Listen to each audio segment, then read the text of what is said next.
तो कम से कम t बराबर 4 वीक्स, 4 वीक्स तक आप इसी लाइन के पास रहोगे, फिर आप में ग्रोथ दिखनी स्टार्ट होगी। यहीं पर ही आप स्ट्रगल करते रहोगे कि आप इनपुट बहुत लगा रहे हो बट आउटपुट आपको उतनी नहीं मिल रही है। बट ये अगर आपने इनपुट लगानी बंद कर दी तो आप ऐसे ही निकल जाओगे। बट अगर आप अपनी इनपुट लेते रहे, आपने एफर्ट्स डालते रहे, तो ये ग्राफ ऊपर की ओर बढ़ेगा। This is directly your score.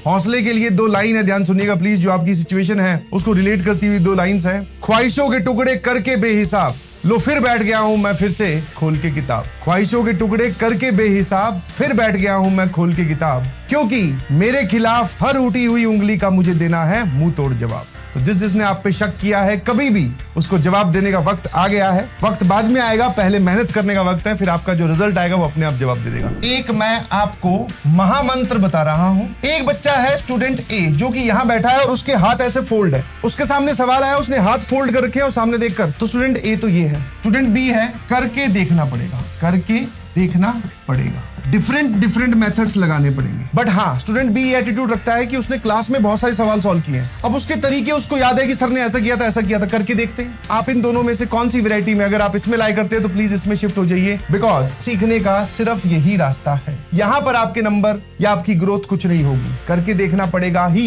एक तरीका है, करके आपको देखना ही पड़ेगा। अगर आप भूले बिसरे इस कैटेगरी में लाई करते हैं तो शिफ्ट इनटू दिस, करके देखिए प्लीज। एक सवाल को डिफरेंट मेथड से अप्लाई कीजिए, ट्राई कीजिए, जरूर वो सवाल अपना दम तोड़ देगा। सर इसमें तो टाइम बहुत लगेगा, ये कुछ सीखा नहीं। आप टाइम लगा रहे हो, आप टाइम इन्वेस्ट कर रहे हो, मतलब आप सीख गए। यस, शुरुआत में मैं मानता हूं टाइम बहुत लगेगा, बट शुरुआत में लगाया गया टाइम धीरे धीरे फ्यूचर में और पेपर में आपका टाइम बहुत कम कर देगा सवालों को सॉल्व करने वाला। मेरी तो आप सभी लोगों से रिक्वेस्ट रहेगी कि आप अपनी पढ़ाई पे ध्यान दीजिए, बिकॉज लाइफ में Saturday and Sunday are very important. समझ में आया? Saturday Sundays are very important. हमारे पास सर बहुत सारे काम है करने को, हम अपनी टेबल को, कुर्सी को छोड़कर नहीं जा सकते चाह कर भी। Once we are done with this responsibility. और मजा डजंट मीन कि आपसे सारे सवाल सॉल्व हो रहे हैं। द रियल मजा मीन्स स्ट्रगल, और वो स्ट्रगल आप कर रहे हो मतलब सीख रहे हो आप। तो मैं आपको एक चीज समझाने की कोशिश कर रहा हूं दोस्तों, और वो चीज आराम से मेरे दिमाग, मतलब पूरे खुले दिल से सुनना जो मैं बोल रहा हूं। स्ट्रगल होगा, इनिशियली बहुत आपको फेस करना पड़ेगा। इनिशियली जो आपका ग्राफ है ना,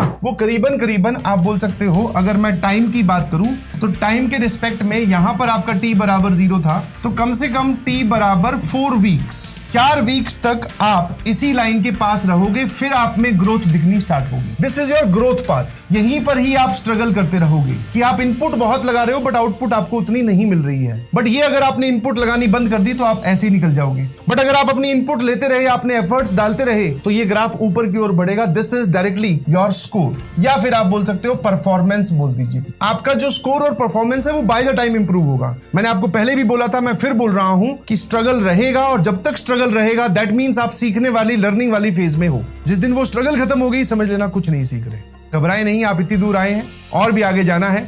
अभी सफर और रास्ता खुद बनाना है, घबराइए नहीं, और आप अपने मनपसंद डेस्टिनेशन, आपकी जो मनोकामना है वो पूरी